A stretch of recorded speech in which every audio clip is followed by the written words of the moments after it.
Hello friends, जय हिंद, वंदे मातरम। Welcome back to our YouTube channel. Friends, अगर आप देख रहे हो तो देखिए, एक ओर तो पूरी दुनिया एक युद्ध में झुकी हुई है। मिडिल ईस्ट के अंदर लगातार वार चल रहा है। अमेरिका और इजराइल जो है दोनों इस युद्ध में शामिल हैं। दूसरी ओर भारत के अंदर पूरी दुनिया के जितने भी ऑफिशियल्स हैं और जो भी देश राष्ट्र अध्यक्ष हैं वो लगातार भारत विजिट कर रहे हैं और हमारी जो साझेदारियां हैं वो लगातार आगे बढ़ रही हैं। आप जानते होंगे कि 2025 में भारत और रूस के बीच में कुछ साझेदारी हुई थी, लेकिन इसी समय पर देखिए पूरी दुनिया में युद्ध चल रहा है, लेकिन भारत लगातार अपनी गति से आगे बढ़ रहा है।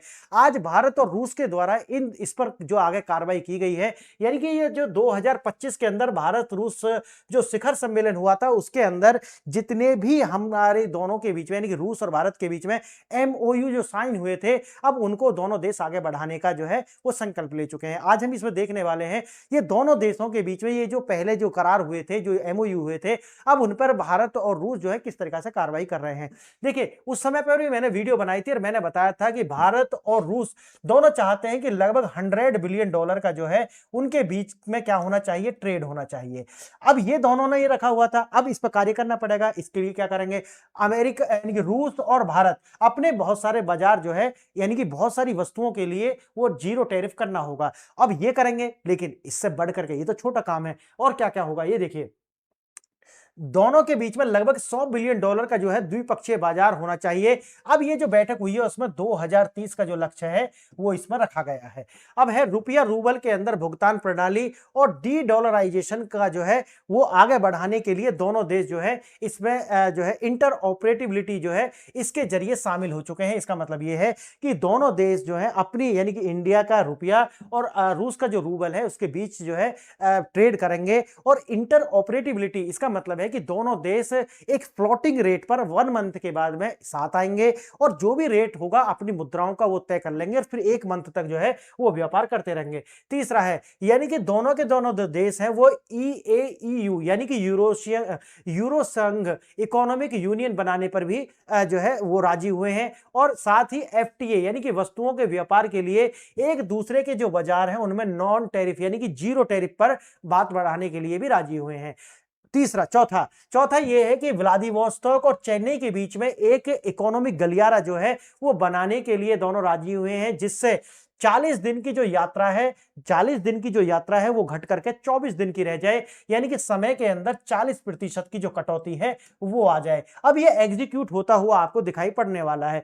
तीसरा चौथा या पांचवा है। पांचवा यह है कि दोनों देश संयुक्त पोत निर्माण में और साथ ही साथ पोलर जहाजों के निर्माण में साथ आएंगे, जो कि मेक इन इंडिया के तहत इनका निर्माण होने वाला है। देखिए, ये तो हमने बताया। और एक है की एनर्जी और स्ट्रेटेजिक कॉपरेशन में साथ आए हैं। लगभग $15 बिलियन का जो है रूसी तेल क्षेत्र में 15 अरब से अधिक का जो है निवेश भारतीय कंपनियों ने हर साल लगभग यानी कि एक तो इसमें रखा गया है सखालिन 1 और वानकोर जैसे जो तेली रूस के जो तेल है क्षेत्र है उन पर जो है भारी निवेश के लिए बात हुई है और इस पर एग्जीक्यूशन हुआ है। छठा 100 गीगावाट का जो परमाणु यानी कि परमाणु ऊर्जा का जो लक्ष्य है 2047 तक 100 गीगावाट तक ले जाने का जो लक्ष्य है उसमें भारत और रूस जो है मिलकर के काम करेंगे। और 8वां रक्षा सहयोग यानी कि कोऑपरेशन को production in the defence sector, यानी कि दोनों देश मिलकर के यानी कि आप जानते हैं सुखोई Su-57 को लेकर के भी हमारे और रूस के बीच में एक जो डील हुई है और इसको लेकर के 100% टेक्नोलॉजी ट्रांसफर की भी बात है इसके अंदर ही। और साथ ही साथ में इनके स्पेयर पार्ट्स हों या उन्नत रक्षा प्रणाली में एक दूसरे के साथ साझा मिलकर के कार्य करेंगे, ये जो बातें हुई हैं। अब देखिए, एक जो सबसे बड़ा जो डेवलपमेंट है वो ये मिल रहा है कि जो नॉर्थ जो रूट है यानी कि नॉर्थ पोलर रूट जो मैं आगे इसमें बताने वाला हूं, जैसे बर्फ पिघल रही है वहां से एक रूट निकाला जाएगा जिससे लगभग 15 दिन की जो यात्रा है वो कम हो जाएगी। 15 दिन कम लगेंगे, जिसके द्वारा किसे बोलते हैं उत्तरी समुद्री मार्ग, नॉर्थ सी रूट जिसे बोलते हैं। बर्फ पिघल रही है, अगर ये होता है उसके लिए देखो ये जो दूसरा ये जो पांचवा पॉइंट है यानी कि पोलर जहाज जो है इसमें काम आने वाले हैं, जिससे लगभग 15 दिन कम लगने वाले हैं। जो आज लगभग कितना लग रहा है 32 से 40 दिन लग रहे हैं वो घट करके 15 दिन तक कम हो जाएंगे, यानी कि 24 दिन तक भी इसमें लगेंगे या ये आप देख लेंगे। देखिए, आगे हम चलते हैं इसके अंदर और दो प्रश्न हैं, इनको आप देखेंगे, इन दो प्रश्नों पर विचार करेंगे। अगर आप जानते हैं तो ठीक है, नहीं तो आपको लास्ट में इनके आंसर मिल जाएंगे। पहला देखिए, चेन्नई व्लादिवोस्तोक समुद्री कॉरिडोर और उत्तरी समुद्री मार्ग के संदर्भ में निम्नलिखित पर विचार कीजिए। पहला पहला स्टेटमेंट है, फिर चार ऑप्शन दिए गए हैं। पहला स्टेटमेंट देखिए, ईएमसी भारत रूस यात्रा के समय को 40 दिन से घटा करके 24 दिन कर देगा। दूसरा, एनएसआर स्वेज नहर मार्ग यानी कि 21,000 किलोमीटर की तुलना में बहुत छोटा, केवल 13,000 किलोमीटर लंबा मार्ग होगा। तीसरा, भारत ने हाल ही में ध्रुवीय जल यानी कि पोलर वाटर्स में नाविकों के प्रशिक्षण के लिए रूस के साथ समझौता किया है। अब मुझे बताना कि इनमें से कौन सा विकल्प सही है। पहला, केवल एक सही है। दूसरा, केवल दो सही है। तीसरा, सभी तीनों सही हैं। चौथा, कोई सही नहीं है। अगर आप जानते तो ठीक है, नहीं तो लास्ट में आपको आंसर मिल जाएंगे। देखिए दूसरा प्रश्न देखिए, भू राजनीतिक दबाव और शैडो फ्लीट्स। ये शैडो फ्लीट्स मैंने अलग से वीडियो बनाई थी, आपको याद होगा। ये शैडो फ्लीट्स क्या होती हैं? जिन फ्लीट्स के ऊपर किसी भी देश का गंतव्य नहीं होता और किसी देश का फ्लैग नहीं होता, यानी कि कहां जा रहे हैं, कहां से आए हैं, किसी भी देश का झंडा नहीं होता है। दो देशों का होना चाहिए, तो जहां जा रहे हैं और जहां से आए हैं। तो अगर ऐसा नहीं है तो उनको बोलते हैं क्या? Shadow fleets. क्लियर? देखिए, शैडो फ्लीट्स के संबंध में पहला, अमेरिका ने रूस तेल खरीदने पर भारतीय सामानों पर 25% अतिरिक्त टैरिफ लगाया है। दूसरा, चीन को पछाड़कर भारत अब रूस का सबसे बड़ा तेल ग्राहक बन गया है। अब आपको बताना है कि कौन सा सही है। पहला देखिए, केवल एक सही है, केवल दो सही है, एक और दो दोनों सही है। डी देखिए, ना तो एक सही है ना तो दो सही है। अगर आप जानते हैं आंसर तो ठीक है, नहीं तो देखेंगे आगे इसका थोड़ा विस्तार से देखते हैं। मैंने बताया, जैसे बताया कि दिसंबर 2025 में ही ये समझौते हुए थे, भारत रूस की जो वार्षिक शिखर सम्मेलन हुई थी और उस पर जब एमओयू हो चुके थे, लेकिन अब इनको जो है एग्जीक्यूट किया जा रहा है। भारत का जवाब है, दबाव के बावजूद 2030 तक भारत जो है और रूस के साथ मिलकर के लगभग $100 बिलियन तक अपना जो है द्विपक्षीय व्यापार को पहुंचाने वाले हैं। राष्ट्रीय मुद्राओं यानी कि रूपी रूबल ट्रेड के बीच, जैसे मैंने बताया कि पहले भी हुआ था, वीडियो तब भी बनाई थी और अब भी। देखिए, टैरिफ और प्रतिबंधों को धता बताते हुए भारत रूस के कच्चे तेल का अब दूसरा सबसे बड़ा खरीदार था और जैसे कि अभी मिडिल ईस्ट के अंदर युद्ध चल रहा है, हो सकता है कि आने वाले समय में दोबारा से जो सऊदी अरब को पछाड़ करके फिर पहले नंबर पर आ जाए। दूसरा है, डिस्काउंट का लाभ उठाते हुए भारतीय रिफाइनरी लगातार रूसी तेल खरीद रही है और अभी लगभग $28 प्रति बैरल, कितना? $28 प्रति बैरल के हिसाब से हमको डिस्काउंट मिल रहा है। क्लियर? देखिए, डार्क फ्लीट का प्रयोग, बाल्टिक काला सागर से रूसी तेल का बड़ा हिस्सा जो है, लगभग 82% हिस्सा हमारा आता है, शैडो टैंकर्स के माध्यम से आता है। भारत और चीन पहुंचता है ये जो है शैडो टैंकर्स। और शैडो टैंकर्स क्यों होते हैं आप जानते होंगे, ताकि अमेरिका के जो प्रतिबंध है उनसे बचा जा सके।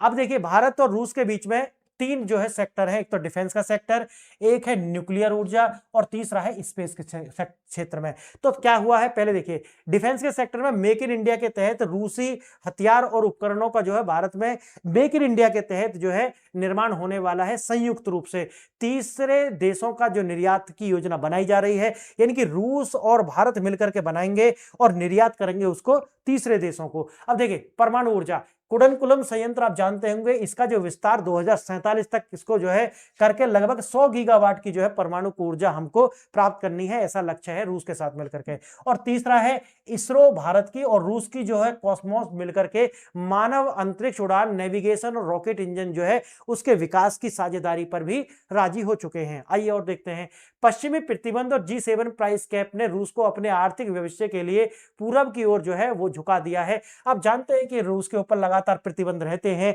और इन्हीं प्रतिबंधों से मुक्ति पाने के लिए भारत और चीन जो है रूस के लिए बहुत ज्यादा बड़े एक हिस्सेदार बन जाते हैं। रूस का आर्कटिक क्षेत्र में जैसा बताया कि बहुत बड़े क्या है, हाइड्रोकार्बन भंडार हैं, जिनका लगभग पूरी अगर देखा जाए तो उसका 25% हिस्सा रूस के क्षेत्र में आता है। अब बर्फ पिघल रही है तो आने वाले समय में जो है प्रोसेसिंग इसकी होने वाली है। भारत इस अवसर का लाभ उठाते हुए रूस को जो है सुदूर यानी कि रसिया, फार ईस्ट और आर्कटिक में कृषि, खनन और ऊर्जा में भारी निवेश का जो है मन बना रहा है। आगे देखेंगे, अगर हम देखते हैं, देखिए अभी हमारा जो रूस से जिस तरीका का व्यापार है वो कहां से आता है, देखिए यहां से, देखिए इधर से होगा, यहां से शुरू होगा, ये इस तरीका से आएगा, यहां से होता हुआ इस तरीका स्वेज नहर से होकर के यहां आएगा। लेकिन जब हम उत्तरी समुद्र मार्ग की बात करते हैं तो वो कहां से आएगा, इस तरीका से यहां से आएगा। तो ये जो रास्ता है वो कम हो जाएगा, कितना, देखिए समुद्री मार्ग जो है वो 13,000 किलोमीटर का होने वाला है, और जो स्वेज नहर से आ रहा है वो कितना है, 21,000 किलोमीटर का मार्ग है। ग्लोबल वार्मिंग के कारण जो है बर्फ पिघल रही है, और जो नॉर्थ समुद्री मार्ग जो है वो ओपन हो जाने वाला है, और जैसे ही ओपन हो जाएगा तो उससे लगभग कितना हो जाएगा, देखिए यहां पर अगर आप देखोगे तो 8,000 किलोमीटर की दूरी कम हो जाएगी, जैसे वहां पर पीछे हमने बताया कि लगभग 40%। यह यूरोप और एशिया के बीच यात्रा के समय को घटा करके 1 महीने से घटा करके 2 सप्ताह यानी कि 15 दिन कर देगा, आधा आधे की कमी आ जाएगी। अब दूसरा, जैसे मैंने बताया कि $100 बिलियन का अगर इसको पहुंचाना है तो चेन्नई व्लादिवोस्तोक के बीच में कॉरिडोर जो है वो शुरू किया जा रहा है, जिससे दिन की यानी कि 40 दिन की दूरी को घटा करके 24 दिन पर लाया जाएगा। देखिए ईस्टर्न मैरीटाइम कॉरिडोर, ईएमसी बोल रहे हैं, ईस्टर्न मैरीटाइम कॉरिडोर, ये भारत की सागरमाला परियोजना को रूस के सुदूर पूर्व से जोड़ने का एक क्या है, एक योजना है। यह मार्ग यात्रा के समय को भारी मात्रा में कम करता है, लगभग 5647 जो समुद्री मील जो दूरी है उसको कम कर देता है। भारत को ऊर्जा और संसाधनों की तेजी और सुरक्षित आपूर्ति को जो है ये मार्ग सुनिश्चित करने वाला है। तो याद रखना एग्जाम में ये जो महत्वपूर्ण है पॉइंट्स, मेंस के अंदर खासकर। देखिए आर्कटिक फ्रंटियर, समुद्री क्षमता का निर्माण, ध्रुवीय जल, पोलर वाटर्स में प्रशिक्षण। 23वें शिखर सम्मेलन में भारतीय नाविकों को आर्कटिक जल में नेविगेशन करने के लिए प्रशिक्षित करने हेतु महत्वपूर्ण समझौता जो है उस पर हस्ताक्षर किए गए थे।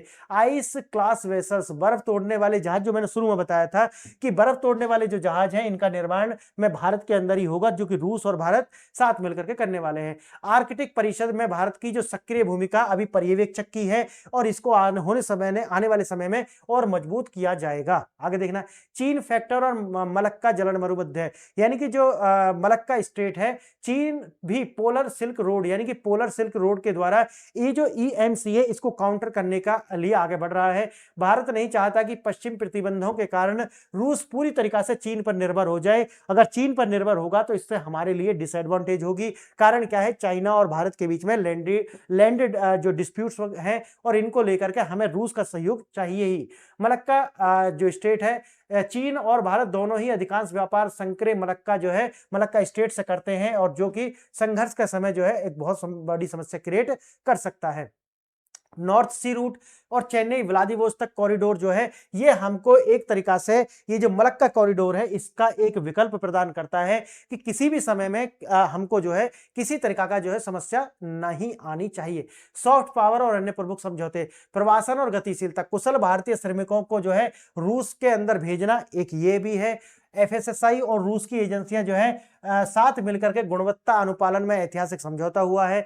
उर्वरक यानी कि भारत को दीर्घकालिक आपूर्ति और रूसी कंपनियों के साथ संयुक्त जो है वो फर्टिलाइजर्स के लिए, किसानों के लिए भी समझौता हुआ है। और मीडिया में देखेंगे आप, प्रसार भारती और ग्रेजप्रोम के बीच जो है कंटेंट शेयरिंग को लेकर के भी समझौता हुआ है। अगर हम निष्कर्ष देखते हैं तो भारत अमेरिका को संतुलित करते हुए, चीन का मुकाबला करते हुए, रूस के साथ अपने संबंधों को मजबूत करते हुए अपनी रणनीतिक स्वायत्तता को जो है बनाए रखे हुए है।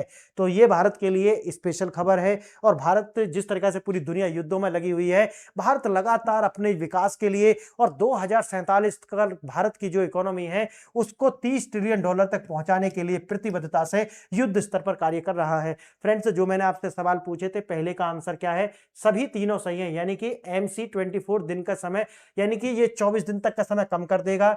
NSR 13,000 किलोमीटर की जो दूरी है उसको कम कर देगा। और देखिए दूसरा जो है उसका विकल्प है ए सही है, यानी कि केवल एक सही है। अमेरिकी टैरिफ 25% बढ़ सकते हैं, लेकिन चीन अभी रूस को सबसे बड़ा तेल ग्राहक और भारत दूसरा सबसे बड़ा तेल ग्राहक बना हुआ है। लेकिन जैसा कि मैंने बताया कि मिडिल ईस्ट के अंदर ये सब चल रहा है, इसे देखते हुए आप कह सकते हैं कि आने वाले समय में भारत जो है वो फिर दोबारा से नंबर 1 पर आ जाने वाला है। तो देखते हैं इसको।